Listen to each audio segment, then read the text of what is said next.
Hello, everyone, and welcome to this week's Red Zone. I will be demonstrating this week an external module called VoteCap.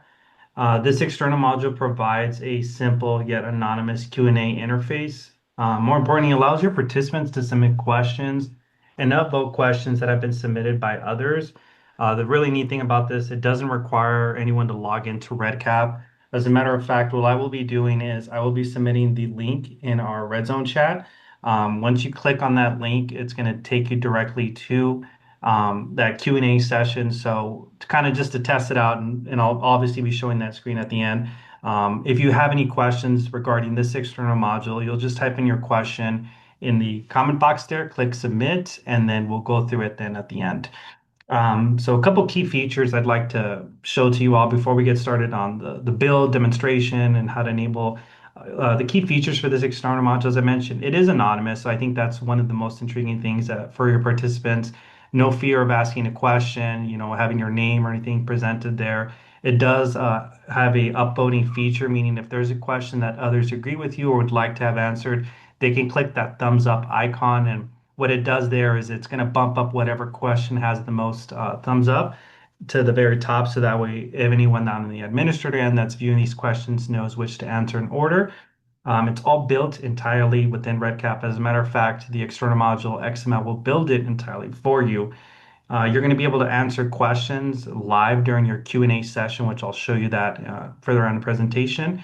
And more importantly, each record is one session. So for example, as you've clicked on that icon, that is the one session titled Red Zone with today's date.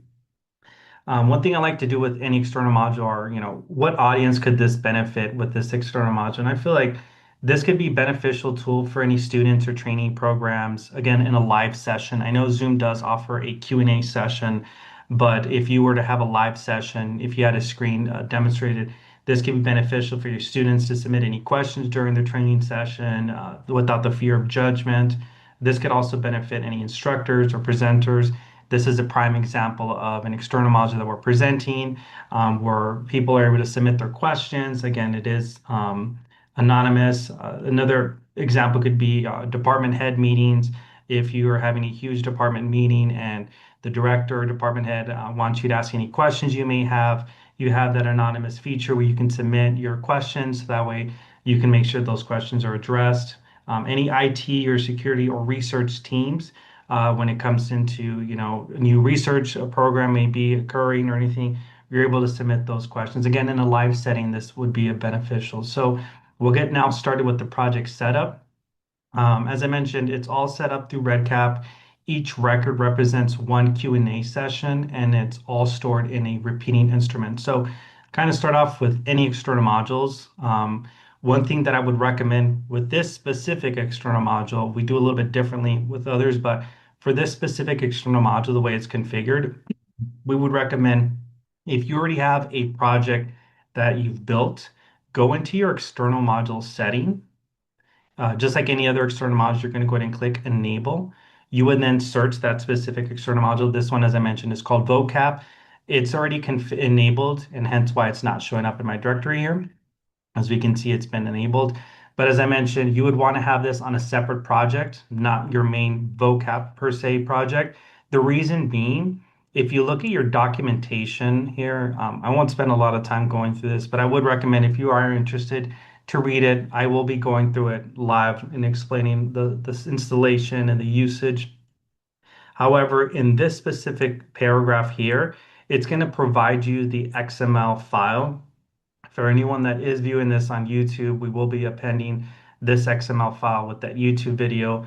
But for this specific external module, it will provide you the XML. So you want to just click this, download it, and save it as an XML file. Then when you go into your projects, you create a project, you can then upload it. In this specific project, if this is a completely different project that I'm using it, but I just wanted to primarily download the XML, I would then disable it so that way I don't have the vocab on a project I don't want. I just primarily configured it here so that way I can download the XML. So now we're back into our project. We've created a new project. I've uploaded the XML for that. One thing to note, you'll have to go through the external module feature again, find that external module, enable it. Now that you've enabled the external module, your XML has been input there. It does give you a couple key points. Again, I will elaborate this on, you'll upload your XML, you'll enable the configure the vocab external module, which we have. We haven't gotten to the step of creating a record and then the vocab, and I'll show you that in a bit. I would like to go into the configuration. Fairly simple configurations, but you do have, these are all customizable, but you have an instruction displayed that will be showing at the top of the menu page, and it gives your audience, some information that all available Q&A sessions are listed below. They'll click on that, need be, and this is going to be in a separate box you'll see in a bit. There's a header text display that just lets them know this is a Q&A session. You have a placeholder text displayed at the text box. This is where your participants know where to ask a question. And if you've clicked on that link, this is what you should all have seen. So as far as the configuration setup, it's been XML, we configured it. Now we'll go into our designer and I'll show you the two instruments that have been implemented. As I did mention, I'll quickly go to project setup. We have the first instrument that has been enabled as a survey, due to the fact that you could either go through survey or add a record, and I'll show you that a little bit how that it's primarily used though just for your session name and if you want to set an expiration date. It's going to also, the XML will also have it as a repeating instrument. That's primarily used for your question. It's kind of neat because every question that's submitted sets it up as a new instance. So we'll go into our session info so you guys can see the fields that are set up. So you have your session ID, your session name. This, when you go into create a record, you can name it whatever it may be. You could call it Conference 2026, or for this instance, I did name it the Red Zone with today's date. You do have an expiration date. So if you are using this continuously, you'll obviously have a large amount of running vocab sessions.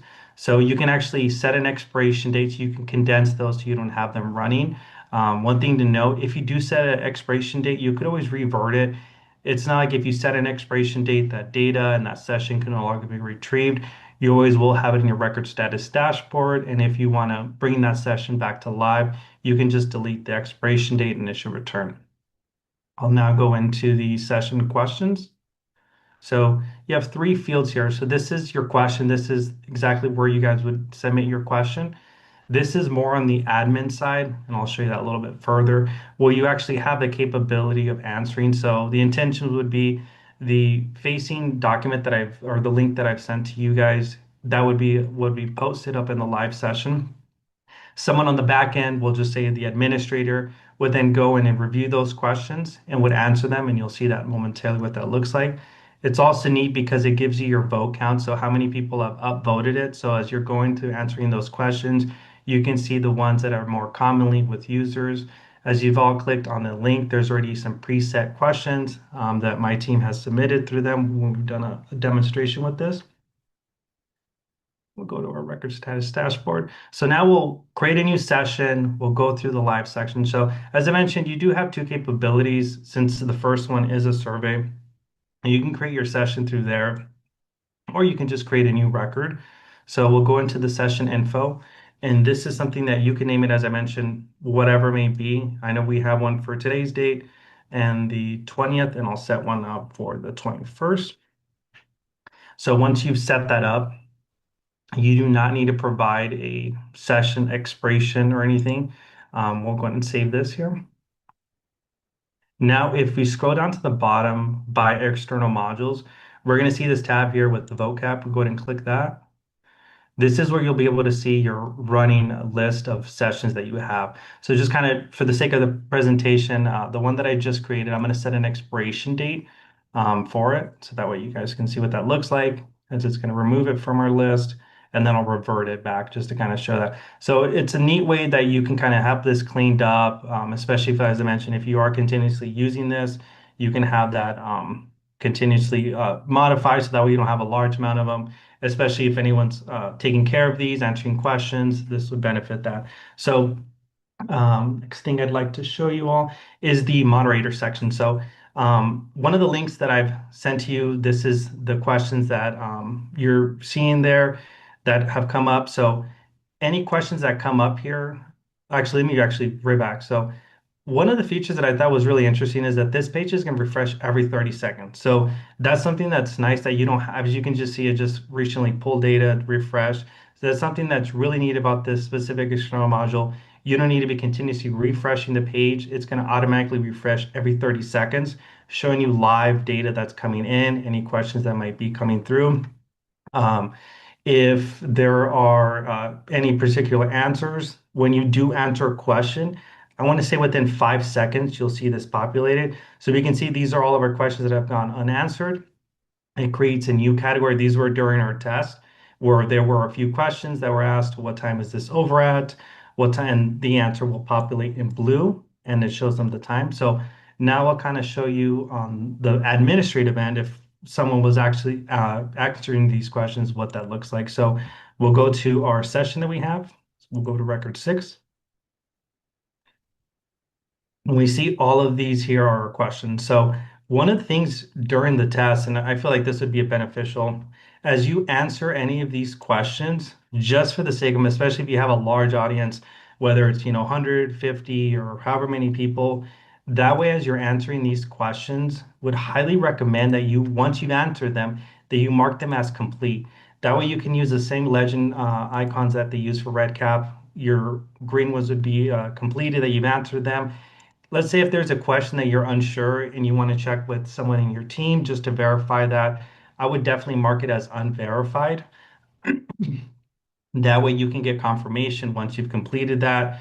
But any of them that populate in red, meaning that they've been incomplete, those would be good ideas for you to kind of notate, okay, this question has not been answered. As we can see, this question is, if I'm interested in building a project from a demo, is there a place where I can download this demo file?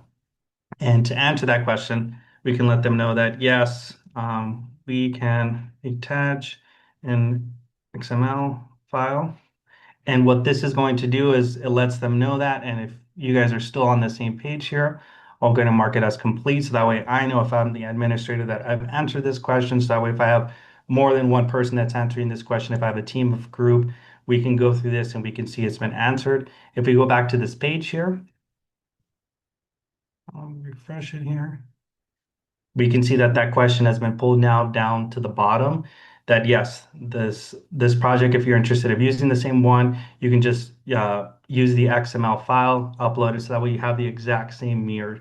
A couple enhancements, and it also does recommend it. Well, it doesn't recommend it, but it is an option if you're interested. So one way that you can deploy this specific this session would be to copy this URL. However, as you can tell, that URL can be extremely lengthy.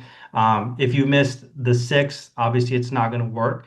And the documentation does state using tinyurl.com, as that's something that can shorten up your URL. So that way, when you send those out, it's something that it's free.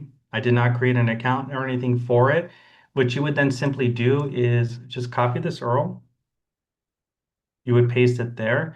It's going to use the domain for this company, and you can add an alias. So that way you know exactly what it is. I've already created one, which is VoteCap02. And actually what I will do is I'm going to copy this, that way you guys can see it. When I do attach it into Zoom, Zoom I think has like a policy where it's going to let it know that it's not linked up to RedCap, but it is linked up. If you clicked on the new one that I've attached, it's going to redirect you to the same page. But if you use tinyurl, you're going to get a condensed URL, so that way you can share that. And actually, a really neat thing that it does do, and actually I have it saved up here. Actually, I forgot to put it in the chat, is it generates a QR code. So if you're using brochures for a city hall meeting or a town hall meeting, a big resident faculty meeting, whatever it may be, and you want to have that, you can actually, it'll generate a QR code. You can download it.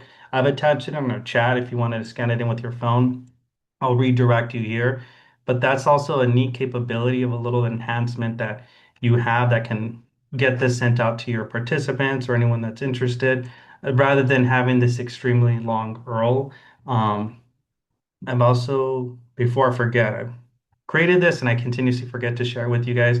So I kind of wanted to share this kind of a quick synopsis. I know there's a lot of it, and there's a couple more things I want to show you, but just to kind of recap what VoteCap. So again, it's an anonymous Q&A setup.